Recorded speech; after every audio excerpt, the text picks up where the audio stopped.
On today's edition of Locked On NHL, a roster building challenge. You must take one player from different teams. There are no repeats. You must be under the NHL's $95.5 million salary cap. You can only have one player on an entry-level contract. Let's get to work, friends.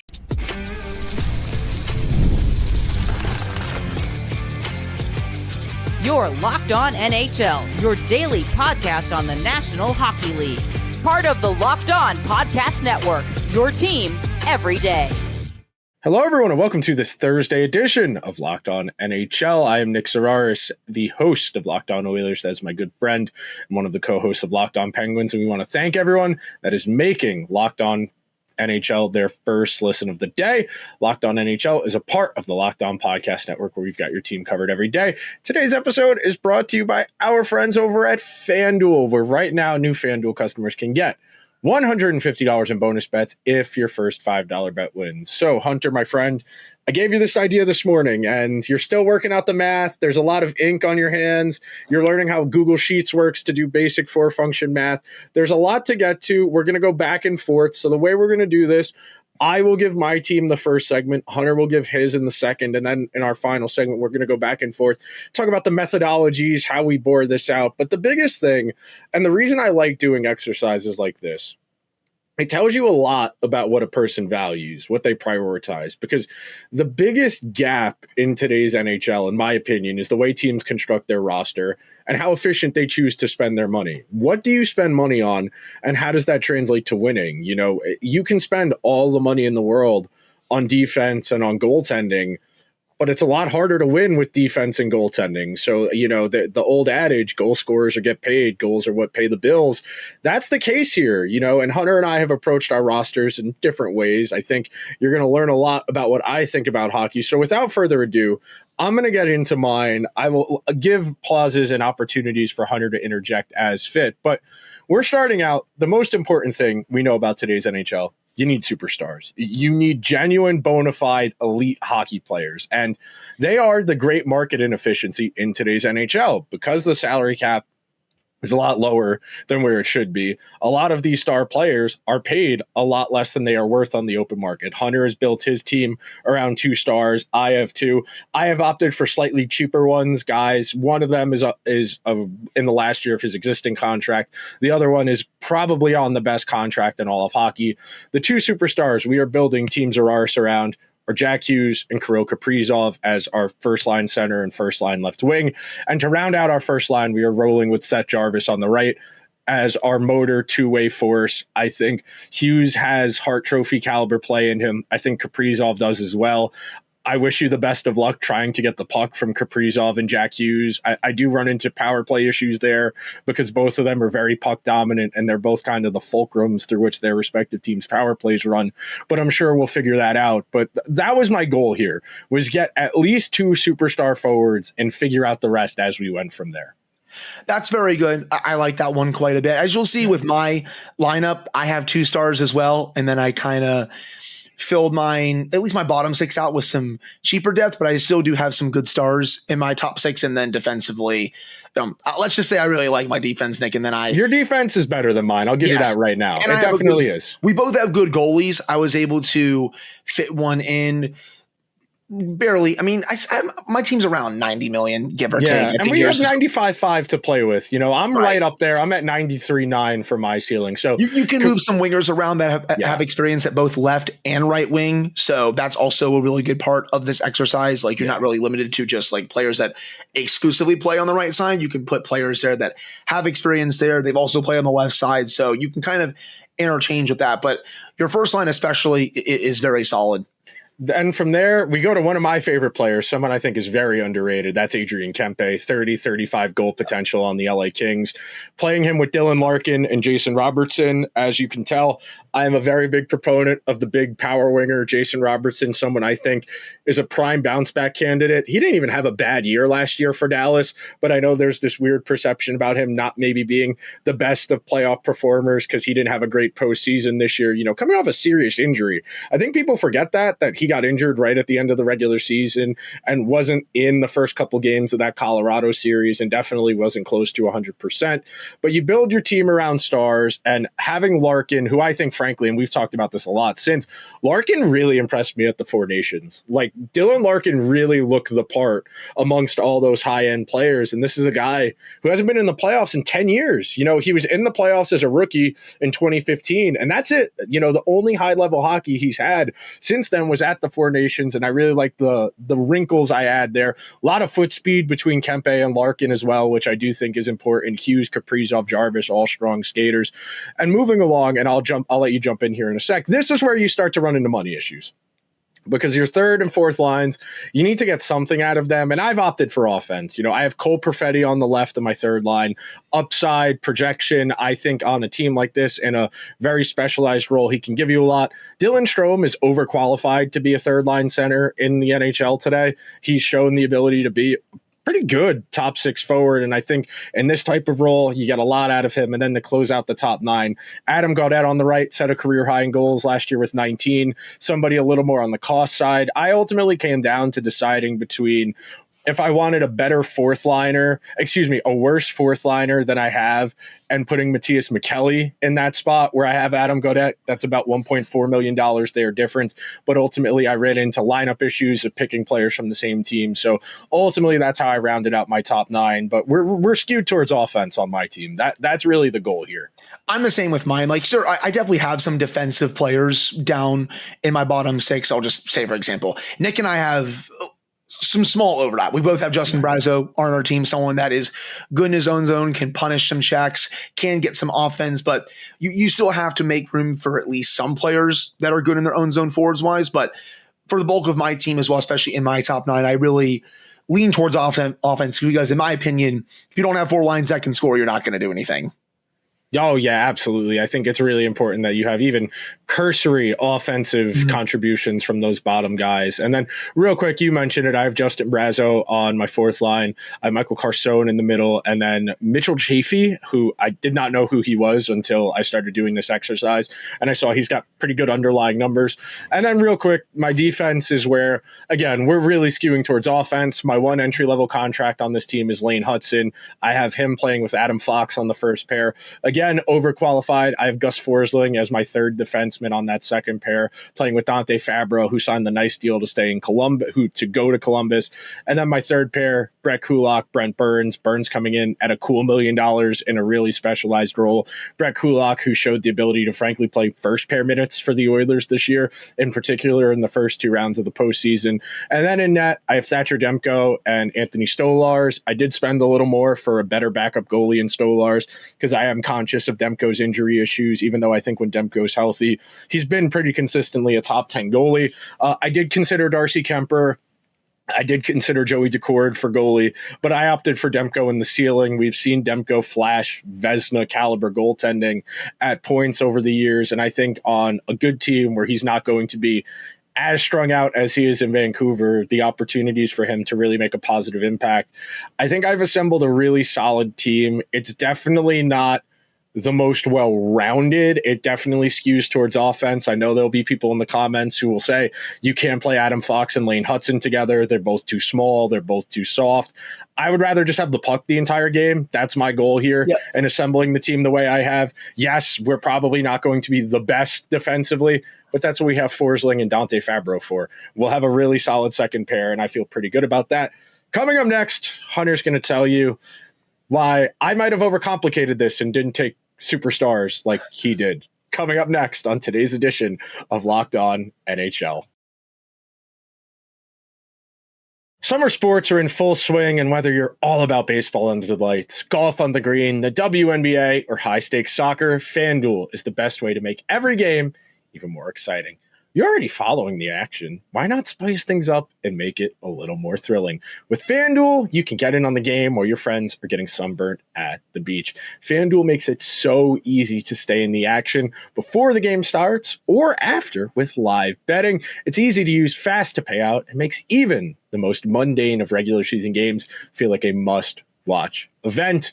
And if you're new to FanDuel, there has never been a better time to sign up because new FanDuel customers can bet just $5 and you'll get $150 in bonus bets if your first bet wins. Open the FanDuel app today or visit FanDuel.com to get started. Thank you to everyone who is hanging out with Hunter and I on this Thursday edition of Locked On NHL, as we really put our thinking caps on. When I told Hunter this idea, he told me we should save this for another week so he could have more time to do the math. And we were doing math up until right when we recorded. And I had a journalism professor in college say there were three types of journalists: those who can do math and those who can't. And that's the end of the joke. And that's kind of where we're at. Very grateful for Microsoft Excel, very grateful for Google Sheets being able to do the math for me. I definitely was doing it pen and paper method and messed up my math more than once on the way of doing this. So I started using a sheet. Hunter, my friend, I cede the floor to you. Grace me with your team. Yeah, so it's hovering right around 90 million. So my first line, I have the best superstar in the league right now, Connor McDavid, 12.5 million. I wanted to see if I could do this exercise by taking both Connor McDavid and Cale Makar. And Nick, thankfully, I was able to get it to work. I have Kyle Connor on one of his wings, one of the best wingers in the league. He's been fantastic for Winnipeg. Please play him a lot at the Olympics, please, Mike Sullivan. There is just no reason to not play him when you see the production that he has. We all know what happened to the Four Nations when he's playing members of the Rangers who were not nearly as good as Kyle Connor was. So please do not galaxy brain that again at the Olympics. But those are two of my wingers. And then this one may sound weird to people because Boldy has played a lot on the left side, but he was playing a little bit at the Four Nations on the right side, Nick. At least he was very much practicing on those lines. So I said, you know what? What the hell? Let's just put him here. I think he can produce here on this side. He's been also, I think, one of the more underappreciated wingers in the sport. So, Kyle Connor and Matt Boldy, right around 14.1 million. Connor McDavid, of course, 12.5 million, though that's going to go up. So right now you do the math. It's a little over 26 million. So pretty expensive first line, but I think it's worth it. Second line, Dylan Strome is my second line center. I don't think he is a first line center in the league, but I think he is a damn good second line center. I have him as my second line center.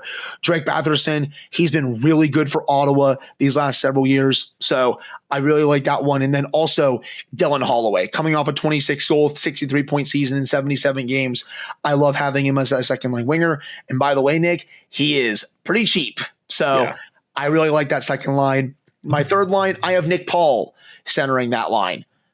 I mean, what more could you ask for? I know, again, I also have Will Cooley. He just signed an extension with the Rangers, coming off another really strong season. He's not even that expensive, and that's what I was really looking for with my third line. Upside. How can I have an upside third line not making that much money? Enter Nick Paul, enter Will Cooley, and Dorofeev of the Vegas Golden Knights. I mean, everyone knows how good Dorofeev was this past season. He had 30 goals last year. Yes. That was a non-tendered RFA. Buffalo let Pavel Dorofeev just leave. Yes. Not Buffalo, excuse me. I'm thinking of Victor Olofsson, who also had like 15 goals as a Golden Knight for someone who was non-tendered by the Sabres. Those are the types of gambles you need to take. And look, real quick, you left money on the table. You left, $4.5 million there. You could have squeezed another you could have squeezed an upgrade in there somewhere, but I like the group you've assembled so far. What's your fourth line look like? Let me go back to my team here because I was looking at a couple things. My fourth line, we do have Justin Brazeau, so we have a little bit of overlap there. 1.5 million, someone that can give you double-digit goals, punish players in his own end, and also play well defensively. Freddie Gaudreau had a really nice year last year, comes to Seattle, 2.1 million, especially for a fourth-line center, Nick. Sign me up for that all day long, my friend. Seriously, he'll give you double-digit goals. I'm totally good with that.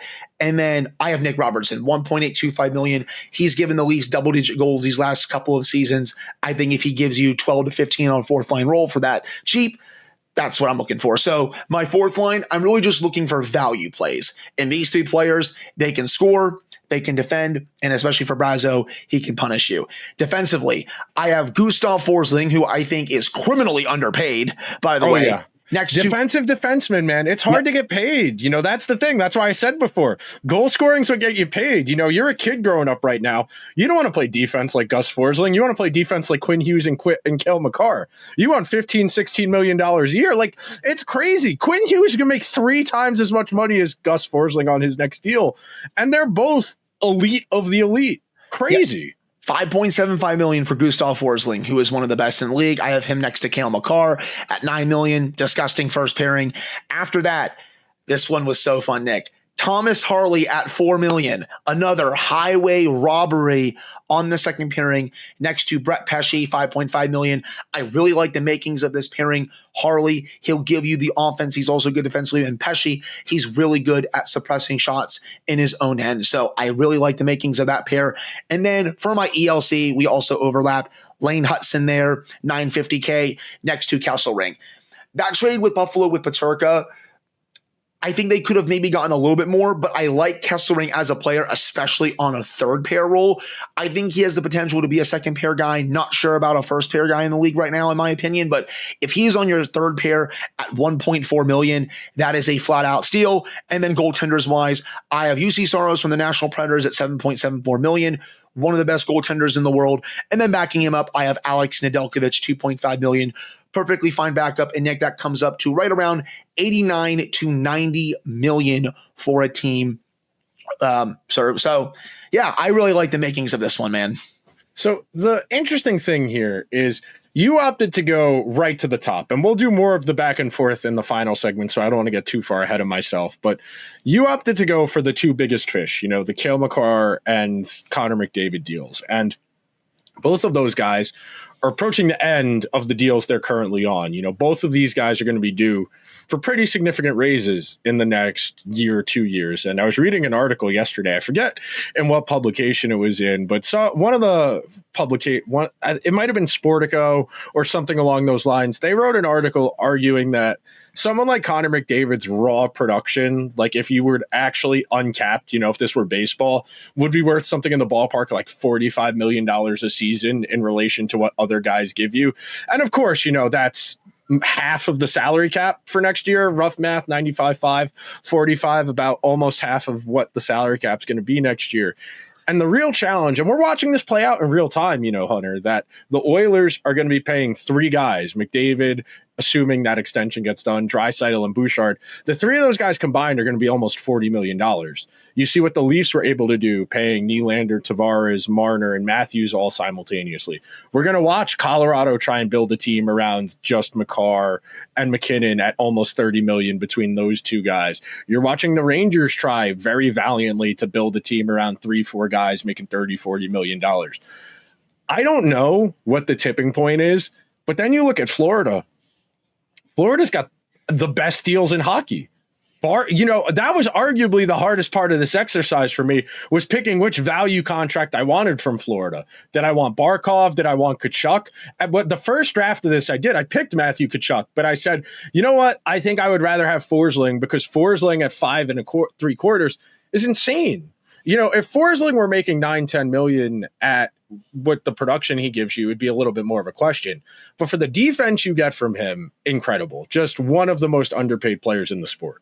Oh, 100%. And again, I was really just looking for some high upside players to round out my bottom six. I really like my top six with Batherson, who will give you 25, 30 goals for a season. Dylan Strome, really good playmaker, but can also chip in goal-wise. Dylan Holloway, Nick, who had an unbelievable year for the Blues this past year, 26 goals, 63 points in 77 games. Really like that one as well. And then defensively, I just wanted a nice mix of players that can drive offense versus players that are good in their own zone. Again, Forsling, great in his own zone. He would work really well with Cale Makar. Thomas Harley can drive the offense with Brett Pesce, who is also really good at suppressing shots in his own zone. Lane Hutson, he's all the offense. Kesselring, I think he can bring some really good defensive value in his end as well. And then I have one of the best goaltenders on the planet. I still think you can get by with league average goaltending if you have a really good contender. But when I have an opportunity to go out and get one of the top goalies in UC Saros, who isn't even making $8 million, that's an easy slam dunk for me. So I really like the makings of this team. So we are going to take our second and final break on today's edition of Locked On NHL. When we come back, we'll dive a little bit more into the methodology. We'll talk about some of the best practices you kind of pick up in doing this exercise and a whole lot more. So be sure to stick around to this edition of Locked On NHL, where you've got your teams covered every day.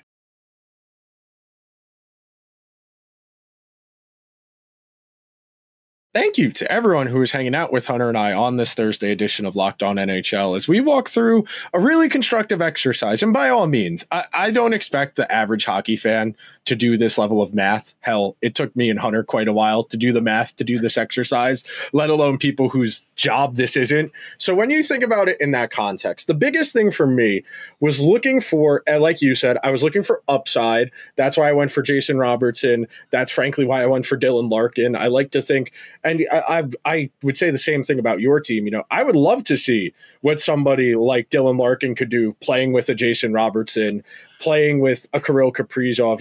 Obviously you're not married to where guys are in the lineup, whatever, but unlocking guys through who they play with. That's one of the real beauties of international hockey when we talk about what we still talk about that one line Team Canada had at the 2016 World Cup of Hockey where they were playing Bergeron, Stone, and Sid together at points, and good luck. You're not getting the puck from them. They would do also the same thing with Bergeron, Sid, and Marchand, and it's same thing. Good luck, especially when Marchand is forechecking the offensive zone, and then Bergeron is kind of hanging back, being the defensive center, and then Sid is also kind of down there as well. Like they would do that a lot at the Olympics. Yeah, that's one of the fun parts of these types of exercises, putting together, fantasy teams, drafting make these ideal teams. And then you add the wrinkles, salary cap. So you have to keep it within constraints. You do the one player per team. So you can't just take advantage of the Panthers building a super team or the Stars building a super team. There were some guys I really wanted to try and find a way to get in here.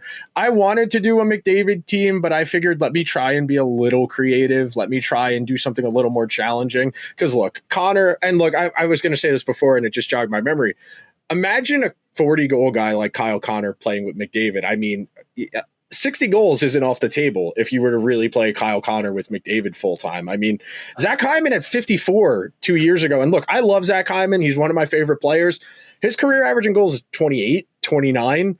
To have that, and look, some of that was power play, of course, but you think about the opportunities you have when you can overlap star power like that. Hell, same thing playing with Lane Hudson and Adam Fox. Some people would tell you should probably play Forsling with Fox and you slide Hudson down, you play Hudson with Fabro. Sure. The goal here is goal scoring. And that's why we went for Brent Burns in the right-handed defenseman spot there. It's why we opted for offense first defenseman pretty much entirely other than Forsling, even though Forsling's no slouch. It's just a really good exercise for how you think about hockey and how you want to put together a team. And this is really the struggle is, the inspiration for this was Dom's article ranking all 30 teams in the Athletic for how they spend their cap. And you think about it, it's crazy that a team like the Sharks that has no good talent other than their kids, they have terrible financial spending, the money, what their terrible return on investment, what they're getting value on. Then you think about teams like Tampa Bay, who, they bet on Brandon Hagel. Originally I was going to do Brandon Hagel in my lineup, and I said I could probably shoot a little higher, and we ended up with Jason Robertson in that spot. But there are so many opportunities out there to find these undervalued or these upside guys that if you're willing to take a chance on them, like Tampa Bay was on Hagel. I mean, Hagel had 90 points last year. Yeah. Brandon Hagel had 90 points, which is absurd. Yeah. Again, that's why I wanted to take a chance also here on Dorofeev because, Nick, he came out of nowhere. 35 goals and 52 points for Vegas last year. He's been with the organization for the last 4 seasons now. His previous career high, was 13 the year prior. Vegas's scouting is second to none. Oh, they have some of the best pro scouting in the league. And they take good darts. It's one thing to sign a guy but pay him like he's already proven it. Vegas is giving guys barely above the league minimum and saying, if you play well, great, but you're going to get paid somewhere else because we're not going to pay you. 100%. And I was still trying to find a way to sneak some of these higher paid players like Nick. If I didn't take you could have got Sid on this team. You could have got Sid on your team. Yeah, 100%. But I was like, if I didn't take Forsling, could I take Kachuk from the Panthers? Could I take Reinhart? Could I find a way to do Sasha Barkov if I really feel like it? And then even from Tampa Bay, if I didn't take Nick Paul, I was like, can I get Nikita Kucherov on this team? I was looking for one of the defense guys from Tampa Bay, whether it was Cirelli, Hagel. That was what I was shooting for. And I ended up with Mitchell Chafee, who's a fourth liner for them. No, yeah. For $800,000 between that spot, I was between Colin Blackwell and Chafee, and I wanted Jason Robertson more than I wanted Colin Blackwell, as you might imagine. So I had to make the money decision there. Right. And I was also considering Mikko Rantanen from Dallas if I wasn't going to do Harley, but I just don't think the money would have worked. So I was like, you know what? I'm just going to be a little bit safe, take some of those value plays for the bottom 6, but also fill my top 9 with some really good offensive goal scorers again, because like name of the game for me, you don't have 4 lines that can score, you are not going to go anywhere. So again, that's the main reasoning why I chose the team that I did. So as we talk about this exercise, and one of the things I really enjoy about these types of projects is the opportunity to get an understanding of how people think. And I talk about this all the time in relation to NHL GMs that, free agency, the draft, the trade deadline, those are the very few opportunities you get to see what people honestly think about their team. Because based on what they target, that tells you the answer, because we know general managers, other than Jim Rutherford, love to obfuscate. They're not going to tell you what they're thinking. They're not going to be honest with you. Yeah, no, I think our second line center is not good enough. We need to improve that. No one's coming out and saying that other than Jim Rutherford. So when you're working on these types of projects, it forces you, well, I want goal scoring as much as I can facilitate. Where can I afford to not necessarily skimp, but where can I get goal scoring for cheaper? And that's the way I try and think about roster construction in the aggregate, just overall. We talk about it in terms of Moneyball. How do you score enough runs to win a base? Same thing. How do you score enough goals to win a hockey game? We need 3.5 to 4 goals every night if we want to win consistently.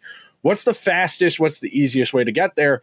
And it's skewing towards offense. Is my team going to be liability defensively? Yeah, to some degree it is.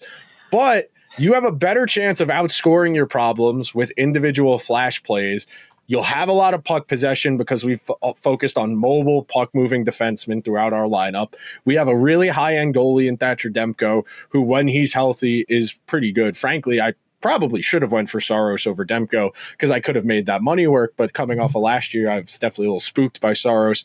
I think he's a good bounce-back candidate. Not that that's part of this exercise, but when you think about these projects, and I frankly, I'm doing something like this for the Locked On Oilers show next week that I'm very excited to do. But the last point I wanted to make, it's all going to get very weird very fast, because next year the salary cap's going to be like $105 million. The year after that, it's going to be like 112, 113.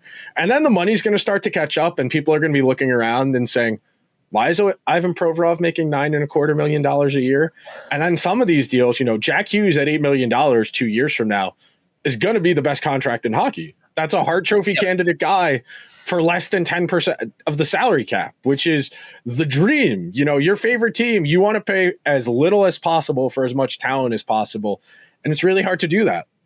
Fans are going to have to get, used to some higher contracts over these next couple of years. Like, what was once an overpayment, Nick, is not going to be an overpayment anymore. And we saw a little bit of that during free agency this year, where I wanted to overreact to a couple of deals, but I was like, well, this is kind of the new norm since the cap is going to keep going up, and you're going to keep seeing more of this. And yeah, was the free agency class this year good? No, it was probably one of the weakest ones of my lifetime. And next year it's star-studded right now, but we all know that's not going to be the case next year. There's going to be some good players available, but it's not going to be all the ones that you see right now. But the ones that will be available, they're going to sign contracts that may spook some fans, but it's like, this is where we're going now with the salary cap. And hey, when it comes to my team, I like my team defensively a lot more. I have, again, really nice balance on my pairings, where I have one guy that can really drive the offense and one guy that can really, be the shot suppression / defensive player in his own zone that can really clean up the garbage in there, or just kind of maybe bail out the offensive player maybe a little bit more. So that's kind of what I was going for.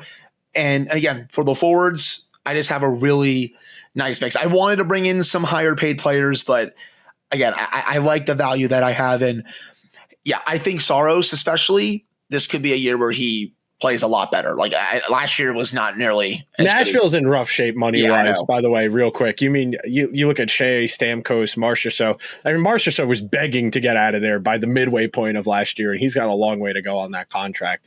But that'll do it for today's edition of Locked On NHL. If you're crazy, by all means, drop your roster in the comments below if you want to try and get in the conversation.